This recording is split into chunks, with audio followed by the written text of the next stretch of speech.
Spain had never felt like home, not really.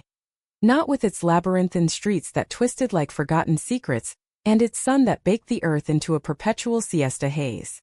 But 6 months ago, when I packed my sketchbooks and a one-way ticket from Brooklyn, Madrid became my reluctant canvas. I was Harmony Ellis, 28, a freelance illustrator chasing the ghosts of Picasso and Dali, or at least that's what I told myself to justify fleeing a string of dead-end gigs and a family back home who still whispered about finding a nice man to settle down with. The apartment in Malesana was a steal, peeling frescoes on the walls, a balcony overlooking a plaza where old men played dominoes till dusk, but it came with a catch: a roommate who turned every mundane moment into a spotlight. Harper Kane, 32, golden-haired, with the kind of voice that could soothe a riot or ignite one. She'd landed in Spain 2 years earlier, fresh off a string of local anchors gigs in Chicago, hired by an international news bureau to cover Europe's underbelly: the migrant crises, the flamenco-fueled protests, the quiet erosions of democracy. By day, she was the unflappable face on Al Jazeera English, her segments crisp and commanding, dissecting headlines with a scalpel's precision. By night she was, well, human. Messy ponytail, takeout paella from the corner bodega, and a laugh that bubbled up like kava when she recounted the absurdity of interviewing bullfighters who quoted Hemingway. We met on a sweltering August afternoon, me hauling boxes up 3 flights while she descended in a cloud of Chanel No. 5 and deadline panic. "Need a hand?" she'd asked, already grabbing the heaviest one, her tailored blouse straining just enough to hint at the athlete she used to be, track star at Northwestern, she'd later confess over cheap wine. I mumbled thanks, cheeks burning not from the heat but from the way her gaze lingered, appraising, like she was already scripting my intro. That night we split a bottle of Rioja on the balcony. The city sprawled below like a living mural, and she asked about my sketches. Raw, emotional line drawings of women in quiet rebellion. "There you," she said simply, clinking her glass to mine. "Fierce and unspoken." From there it snowballed. Mornings blurred into shared coffee rituals, her brewing espresso strong enough to wake the dead while I doodled on napkins, capturing the curve of her wrist as she stirred. Evenings were ours. Tapas crawls through Chueca, where rainbow flags fluttered like defiant prayers, and she'd weave stories of her Midwestern upbringing. Strict Episcopalian parents who dreamed of her anchoring the evening news in some heartland suburb, not chasing shadows in a foreign tongue. "They think Spain's turned me pagan," she'd joke, but her eyes would cloud, a flicker of the girl who'd hidden her first crush on the cheer captain behind lockers and lies. I fell slowly, like rain seeping into cracked earth. It started with admiration, her fearlessness on air, the way she'd pivot from a report on climate refugees to debating vegan churros without missing a beat. Then it deepened. The night she came home hollow-eyed after covering a ferry disaster off the Balearics, collapsing onto the couch in silent sobs, and I held her without a word, my fingers tracing patterns on her back until dawn pinked the sky. Or the lazy Sundays when she dragged me to Retiro Park, renting rowboats and challenging me to races she always let me win, her laughter echoing off the water like music I wanted to bottle. But love, real love, is a thief. It steals your sleep, your solitude, your certainty. By March I was sketching her in secret, Harper mid-sentence, lips parted, Harper asleep, lashes fanning like secrets, Harper in profile against the Sierra de Guadarrama, wind-tousled and eternal. I buried them in my portfolio, but they haunted me, especially on the nights she'd retreat to her room for calls with her fiancé back in Chicago. Ethan, the golden boy from law school, the one her parents adored, the safe harbor she'd mentioned once, offhand like a weather report. "He's good people," she'd said, and I nodded, swallowing the burr in my throat. April crept in like a conspirator, azahar blossoms scenting the air with false promises of spring. Fool's Day dawned gray, the kind of Madrid morning that pressed against the windows like regret. I'd planned nothing, work deadlines loomed. A commission for a queer-lit magazine cover that demanded vulnerability I wasn't sure I had. But Harper burst from her room at noon, eyes alight, declaring it confession o'clock. She was in rare form, fresh from a segment on April pranks gone viral, her blouse untucked, sleeves rolled to elbows that begged to be touched. "Hit me," she said, flopping onto the couch beside me, close enough that her knee brushed mine. "What's the dumbest thing you've pulled on someone?" I laughed it off at first, recounting a college stunt involving fake spider webs in the dorm shower. But she pressed, relentless, her gaze peeling me open. Come on, Harm. Something real. Something that scared you. The words clawed up unbidden. I love you. There. Out in the open, raw as a fresh sketch. Her face froze, then softened, and before I could backpedal, April Fools, obviously, she leaned in. The kiss was fire and forgiveness, her lips soft against mine, tasting of coffee and courage. My hands found her waist, pulling her closer, the world narrowing to the hitch in her breath, the way she sighed into me like surfacing from depths. We broke apart gasping, foreheads pressed, her fingers tangled in my curls. Not a joke, she whispered, voice husky with something ancient. Not for me. That afternoon blurred into tentative exploration, kisses traded over half-eaten empanadas, her hand in mine as we wandered to Plaza Mayor, the crowd's murmur fading to our private symphony. She confessed too. The doubts about Ethan, the way Spain had rewritten her script, the ache she'd felt watching me sketch by lamplight. You're my muse, she said, and I believed her because in her eyes I saw home. Not the one I'd fled, but one we could build brick by sun-warmed brick. But Madrid, like love, holds shadows. That night, as thunder rumbled from the Guardarama, her phone buzzed. Ethan's name on the screen. She silenced it, but the spell cracked, a hairline fracture I ignored, curling into her instead, whispering dreams of us in a villa outside Toledo, canvases and cameras side by side. The next morning she was gone before I woke, early shoot in Barcelona. A note on the fridge. Back soon. Don't change. I smiled, brewing coffee for one, sketching the curve of her smile. But by evening unease stirred. Her broadcast that night was flawless, but her texts were sparse. Swamped. Miss you. Then radio silence. 2 days later she returned, suitcase thumping like a heartbeat. I met her at the door, arms open, but she stepped past, eyes averted. We need to talk, she said, voice anchor flat, and the rain began right on cue as if the city itself mourned. The kitchen felt smaller than ever. The air thick with the scent of damp wool from her coat and the unspoken. Harper shrugged it off, hanging it precisely on the hook by the door, a ritual that suddenly seemed like armor. I perched on the edge of the table, fingers twisting the hem of my sweater, the one she'd once called cozy chaos because of its frayed threads. Talk?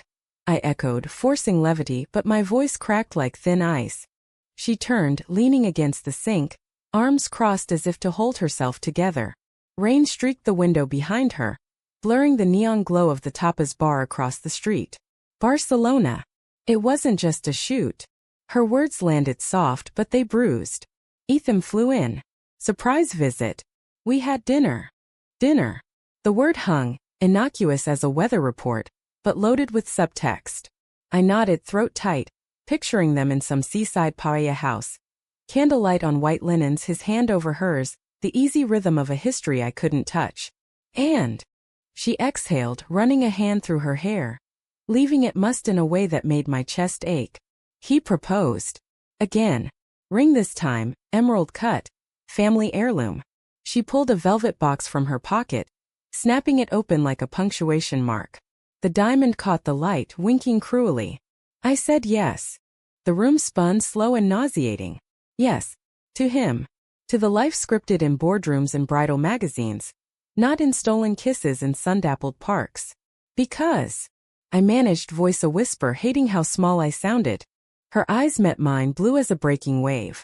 Because it's safe, Harm. Because my parents are flying in next month for the wedding, Chicago, June, all the trimmings. Because turning him down means unraveling everything. The job offers back home. The stability I've clawed for since I was that scared kid hiding crushes in diary locks. She stepped closer, box clutched like a talisman. And because. God, because I don't know how to choose this. Her free hand gestured between us, vague and desperate. Us. It's messy. It's Madrid. It's not. Real life. Real life. The phrase stung like salt in a wound. Wasn't this real? The way her laugh lit the dim apartment. The quiet hours we'd spent debating everything from Franco's ghost to the best gelato in Lavapiés?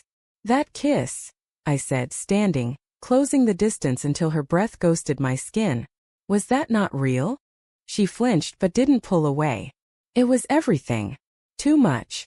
Her voice broke and she cupped my face, thumb brushing my cheekbone, tracing the path a tear threatened. You're the first person who's seen me, not the anchor, not the daughter, not the fiancé. But I can't blow it up. Not for a maybe. The maybe? Me. I wanted to rage, to shatter the box and scatter the shards like confetti. But anger felt too heavy, too American in its blunt force. Instead, I kissed her, fierce, forgiving, pouring all the unsaid into it. The sketches I'd hidden. The dreams of us sketching sunsets in Andalusia. She melted into it, box forgotten on the counter, her hands fisting my shirt as if anchoring to a cliff. When we parted gasping, she whispered, "I'm sorry." And it was the sorriest sound I'd ever heard. The weeks that followed were a tightrope. She didn't move out. Couldn't, not with leases and logistics. But the apartment became a minefield of almosts. Mornings we'd brush past in the hall, her perfume lingering like a ghost, and I'd catch her watching me over coffee, eyes hungry and haunted. She'd leave notes. "Your latest sketch stunning. Like you." I'd find her curled on the couch after midnight broadcasts, wine glass in hand, and we'd talk, not about us but around it. Stories of her first on-air flub, stuttering through a live tornado report, my botched tattoo in Barcelona that now read Libertad instead of Libertad. Laughter bridged the chasms, fragile as spider silk. But betrayal brews in silences. One evening in late April, I came home early from a gallery opening in Salamanca. My first solo show, 10 pieces inspired by her, veiled in abstraction. Women with anchors for hearts, cities crumbling into embraces. The place was dark, save a sliver of light under her door. I paused, hearing voices, low, intimate. Ethan's via video call. His laugh booming through the wood. Curiosity, that old serpent, coiled tight. I pressed my ear, heart thudding. "Can't wait to show you the venue," he was saying, voice warm with plans. "Mom's already booking the florist. Lily's your favorite." A pause, then her. "Sounds perfect." But there was a hitch, a hesitation that twisted the knife. "Harper? You okay?" He pressed. "Yeah, just tired. Madrid's wearing on me." Lies wrapped in half-truths. I backed away, retreating to the balcony. The plaza below alive with buskers and lovers linking arms. How long had she been playing both sides?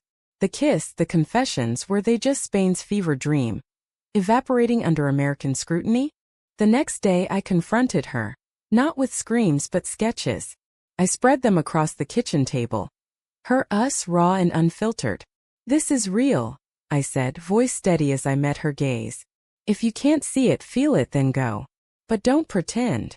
She traced one. A silhouette of us rowing in Retiro, hands entwined, with trembling fingers. "I want to," she admitted, tears spilling. "But Ethan's my safety net. And you're the leap." We talked for hours, peeling back layers. Her fear of disappointing her parents, who disowned a cousin for coming out. My own ghosts, a mother who'd prayed over my phase in college. By dawn we were entwined on the couch, not lovers but allies in the war with ourselves. May bloomed with tentative hope. She postponed the wedding. Logistics, she told Ethan, and we reclaimed fragments. A weekend in Segovia, hiking the aqueduct's shadow, her head on my shoulder as stars pricked the sky.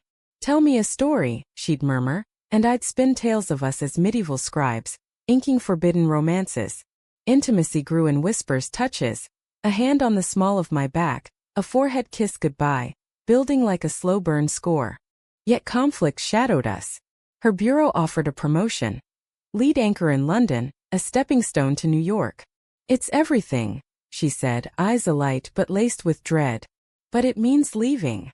Leaving me, the apartment, the fragile us we'd stitched from scraps." I nodded, masking the panic, sketching feverishly that night, her silhouette against Big Ben alone. The call came mid-May, during a siesta heatwave that turned the city into a furnace. She burst in, phone in hand, face ashen. "Ethan knows." My stomach dropped. "About?" "Everything." Her voice was a wire, taut and fraying.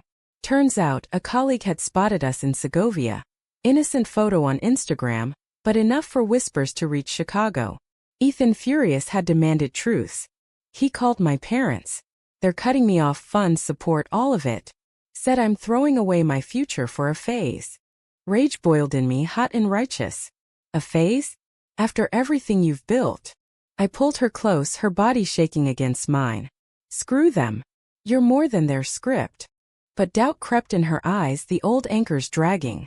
Am I? Or am I just running again like I did to Spain? That night we walked the Grand Via. Neon pulsing like a migraine, her hand slipping from mine as sirens wailed. A protest march swelling nearby, banners for equality waving like flags of war. The climax built like a storm over the Sierra. Late June, her London offer deadline loomed. Ethan's ultimatum silenced but echoing. We argued in the kitchen, words flying like shrapnel. Her accusing me of idealism, me her of cowardice. You kissed me back. I shouted, tears hot. You chose this. I chose safe, she hurled back, voice breaking. And now it's all ash. She stormed out into the night, leaving me with sketches curling at the edges like burning paper. Dawn found me on the balcony, sketchpad abandoned, the plaza below stirring with early vendors hawking churros and fresh oranges. Sleep had evaded me, chased off by replays of her words, the slam of the door. Betrayal wasn't just Ethan's call. It was this, the fracture line we'd ignored, now spiderwebbing through us.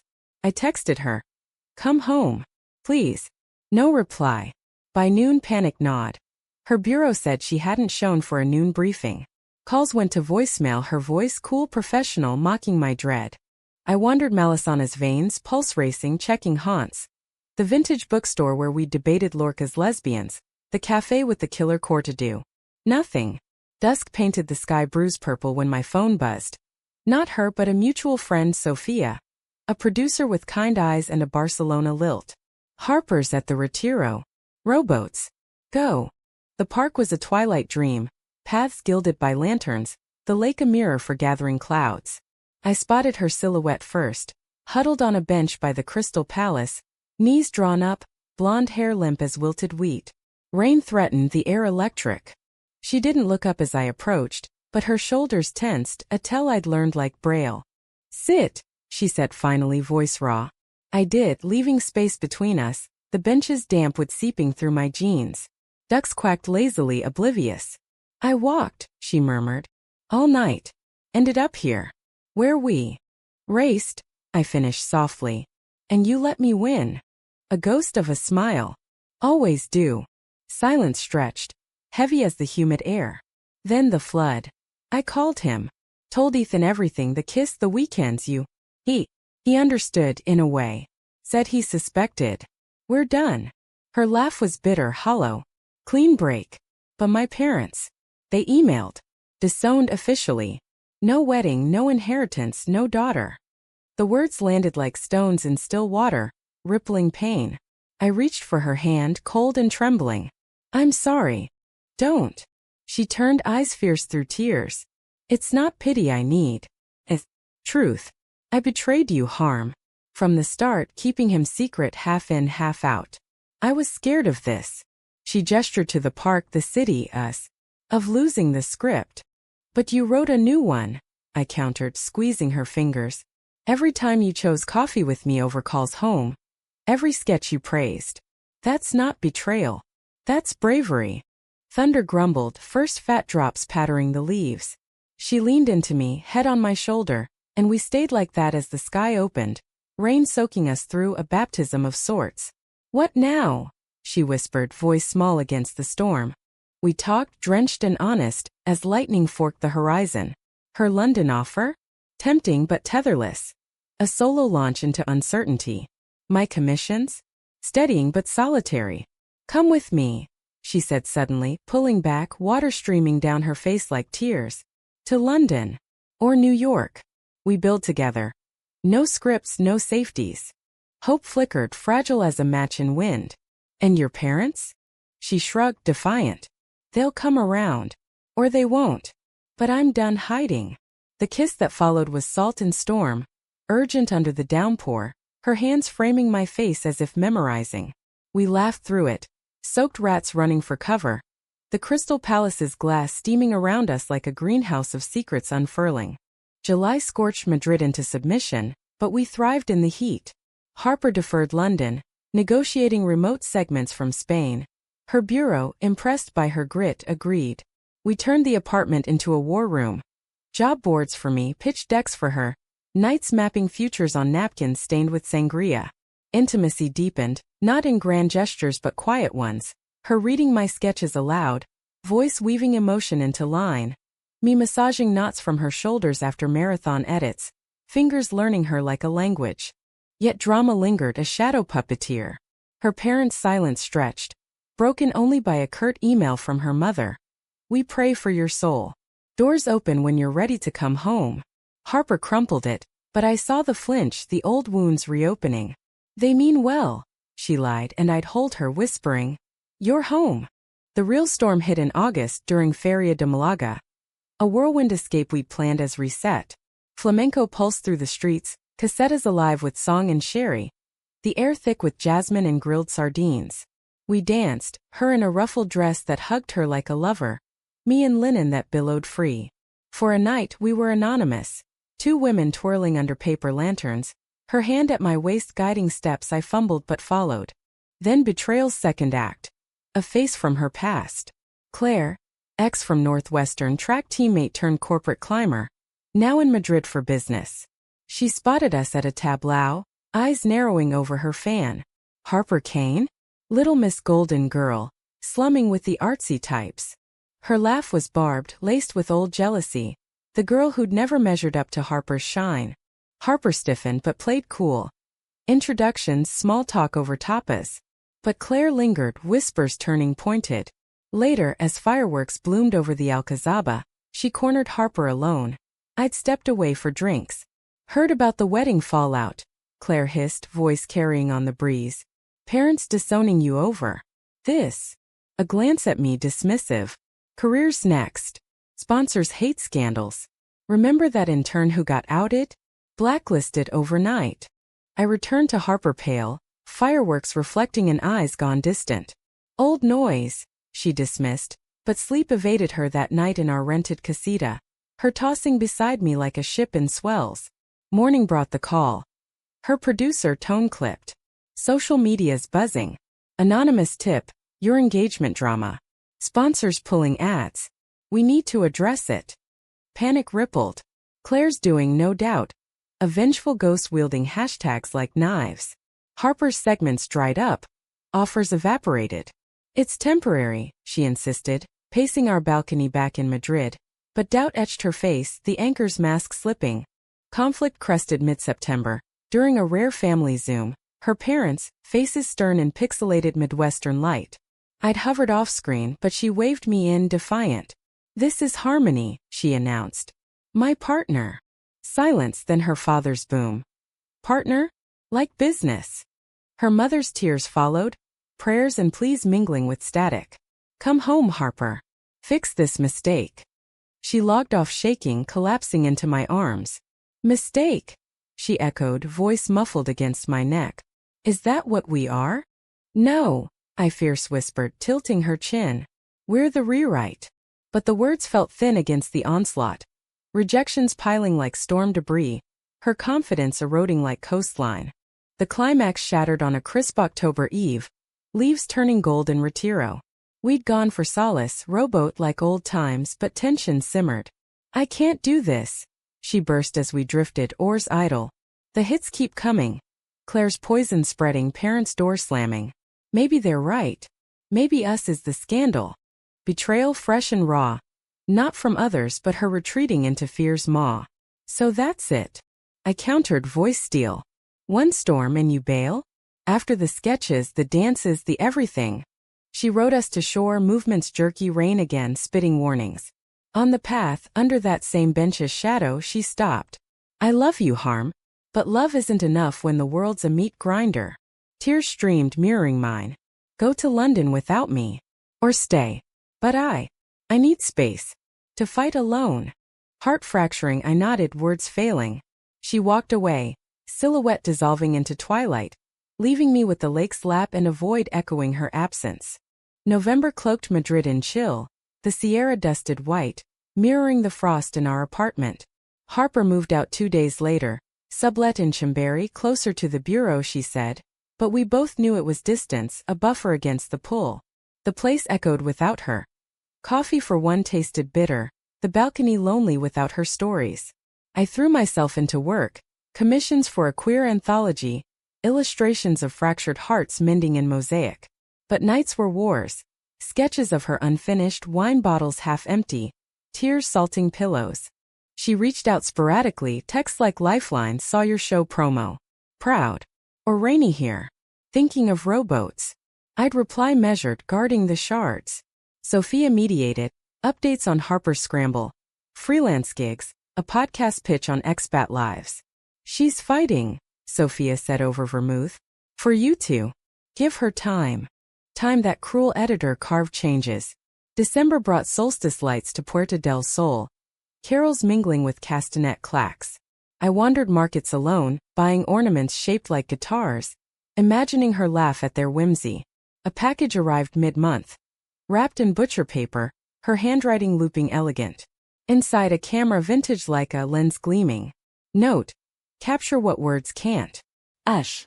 Tears blurred the film as I loaded it, snapping Madrid's winter pulse.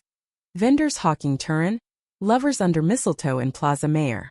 One roll captured her, stalked her sublet, heart pounding, clicked from afar as she emerged bundled, breath fogging, eyes scanning as if sensing. Sent prints anonymously to her door, a silent olive branch. Yule came quiet. I flew home to Brooklyn for obligatory peace. Family dinner strained with sidelong glances, my sketches now bolder, unapologetic. Mom cornered me post-feast. That girl in Spain. She's why. I nodded, chin up. She's why I breathe easier. Her hug was tentative but real. A crack in the Midwestern armor. Back in Madrid, January thawed with tentative sun.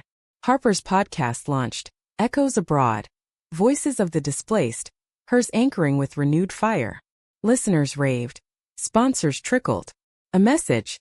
Heard your interview on Radio 3. Voice like velvet. Coffee. We met at our old cafe. Awkward as new lovers. Hellos hanging. Then spilling into familiar rhythms. I've been a coward, she admitted over cortados, steam curling like confessions. Claire's lies? I lawyered up, sued for defamation. One settlement, enough to freelance free. Her eyes sparkled, the anchor reborn. And parents. Sent a card. Merry Christmas. Love always. No lectures. Hope stirred, cautious. Space helped.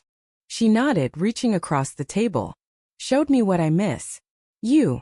The touch was electric, fingers lacing like puzzle pieces. We talked hours, her dreams of a bureau in Berlin, mine of illustrating graphic novels on hidden histories. Together, she ventured, vulnerable. Together, I echoed, and the kiss that followed was renewal, soft, sure, tasting of foam and futures. Spring unfurled like a promise, Azahor returning, our lives intertwining deliberate. She moved back in May. Boxes unpacked with laughter, shelves mingling. Her scripts beside my inks. We traveled. Train to Granada, Alhambra's arches framing us in filigree light. Her camera capturing my wonder, my sketches her awe. Conflicts lingered. Her parents' visits tentative, video calls laced with questions, but we faced them tandem, her hand in mine a steadying force. The humanistic arc bent toward grace. June solstice we hosted a dinner, Sophia, bureau friends, even Claire's shadow fading into irrelevance. Toasts to reinvention, tears toasting too. That night on the balcony under stars, Harper pulled a ring. Not diamond but silver band etched with rowboat oars. No proposals, she said, slipping it on my finger. Just promise. To row through storms. I mirrored it, my band inked with a tiny anchor. To every maybe. Years blurred. Her anchoring from Berlin, me illustrating bestsellers on resilient loves. Parents softened, her mother's visit to our vineyard rental in Rioja. Toasting with tentative pride. Mine back home hanging my portraits beside family photos. Betrayals became backstory. Conflicts the forge of strength. On our 5th April Fools, rain pattering like applause, we recreated that kitchen confession. Her kissing me first, no jokes. Real, she whispered, and in her eyes I saw eternity. Two women, American hearts in Spanish soil, writing a story unbound. In the end, love isn't a script or a safety. It's the leap, the row across unknown lakes, the hand extended in storm. And we, Harmony and Harper, rowed on toward horizons vast and kind.